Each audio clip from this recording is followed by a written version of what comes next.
eu não percebia a existência de uma geração 80, na verdade. Eu acho que ninguém tinha muita consciência. Talvez São Paulo e Rio fosse diferente. Aqui não. Aqui tinha um grupo de amigos, fazendo de cada um coisas bem diferentes uns dos outros. Nós fomos definidos como, né? Mas nós éramos jovens artistas trabalhando. Eu sempre fiquei assim, eu digo, será que eu sou? Será que eu não sou? Isso, o que eu fazia era muito diferente daquilo que apareceu na exposição Geração 80, que era uma coisa de quebra do suporte, uma mudança, não sei o que mais. Eu não tinha uma linguagem da Geração 80, mas eu era a produção daquele período.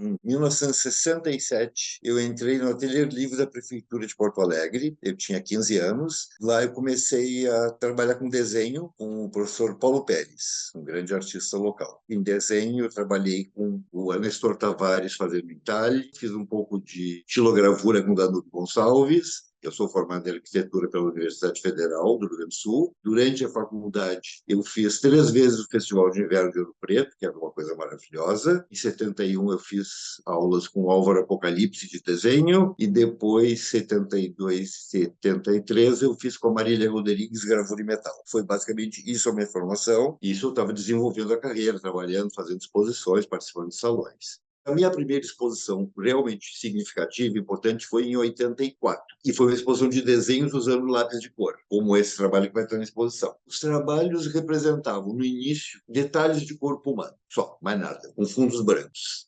Muito lentamente começou a aparecer alguns outros elementos. Eu tenho um irmão que já faleceu, músico, fazia bastante sucesso na época, Nico Nikolaevski. E aí, a gente conversando e eu reclamando da vida, que não vendia, que não acontecia nada, que eu trabalhava e não acontecia nada. E aí ele me disse assim: o que que as pessoas querem comprar? Eu digo, eu acho que as pessoas querem comprar vaso de flor. E eu fazendo homem seminus. Ele disse, então, tu quer vender, faz vaso de flores, as pessoas querem comprar, tu faz isso, pronto. Aí eu fiquei. Digo, não, mas eu não, é demais, mas aí resolvi experimentar fazer. Só que eu digo, mas eu não vou fazer só um vaso de flores. Aí eu fiz um desenho, que era um vaso de flores, e tinha uma faixa bem isolada, onde tinha um detalhe de corpo de homem seminu. Eu digo, vão ter que levar um pouquinho do que eu quero. E aí, esse vaso, para ele não ficar solto, eu acabei imaginando um ambiente. Eu queria fazer uma referência a um gosto popular. Não era uma cultura popular, mas é um gosto popular. E aí eu comecei a fazer papéis de parede nesses fundos, e aí eu trabalhei. Primeiro fiz um vaso de flores, mas depois eu comecei a pensar que outras coisas poderiam ser associadas ao gosto popular. Aí a coisa já foi, eu já chutei o pau da barraca. Aí eu fiz trabalho com São Jorge, tinha fotos de família antiga, e tinha um monte de objetos de uma casa burguesa, tradicional, classe média, e sempre com aquela faixa, aquele detalhe do corpo humano, o seminu, enfim. A exposição foi muito bem recebida, na verdade. As pessoas queriam cortar os trabalhos ao meio. Que uns queriam ficar só com a parte do homem, outros queriam ficar só com a outra parte. Mas, enfim, essa exposição de 83, ela tinha quase que 3 características. Pensando de longe, depois, não na hora a gente não pensa muito, a gente faz. Mas tinha essa questão das estampas, tinha a questão da justaposição de imagens, no caso, era, apesar de ser uma única folha de papel, mas tinha 2 formas encostadas e que uma não dialogava com a outra, e essa referência na cultura popular. Isso me acompanha até hoje. Está tudo muito forte na minha produção atual. Quando eu comecei a trabalhar essa ideia de uma erotização do homem, a única coisa que eu me lembro de pensar era que havia uma grande erotização da figura da mulher e o homem não. Depois dessa minha exposição, houve até uma apresentação de uma novela da Globo, onde aparecia um homem nu, de costas. Isso não existia. Quando eu fiz a exposição, não existia. Isso era muito inovador, radical, chocante até.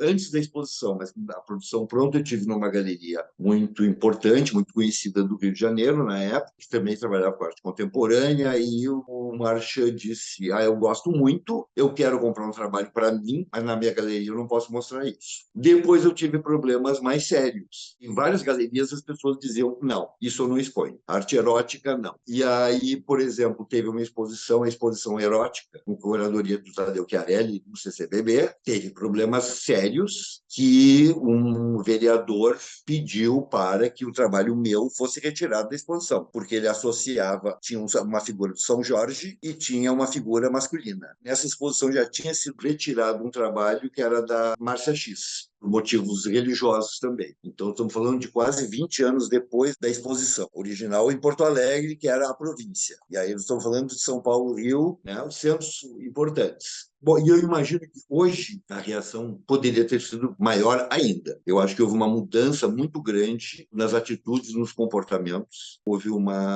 fechamento, uma censura hoje que não existia. Com certeza não existia. Então as pessoas podiam ficar meio assim, meio nervosas, mas não havia nenhum tipo de censura. Hoje em dia a censura é muito violenta. E institucionalmente também, porque aí as instituições ficam com medo de ter problemas. Em Porto Alegre tem acontecido várias coisas, a gente vê as notícias, né? No Brasil inteiro acontecem várias coisas em termos de censura mesmo. A situação mudou muito nesse sentido. Com certeza absoluta, tem uma série de questões que mudou muito para melhor, em termos de debate e de discussão. A questão racial, a questão da mulher, a questão LGBT. Não existia quase essa conversa há 40 anos atrás. Esses dias eu vi um comentário dizendo: não, as coisas estão muito melhores agora, porque na verdade existe um debate, existe uma discussão, porque essas coisas estão mudando. Só tem uma rejeição tão violenta porque as coisas mudaram. E é verdade, mudou muito tudo nesse sentido. Mas, ao mesmo tempo, então, essa reação, essa censura, isso é uma reação a essa grande mudança.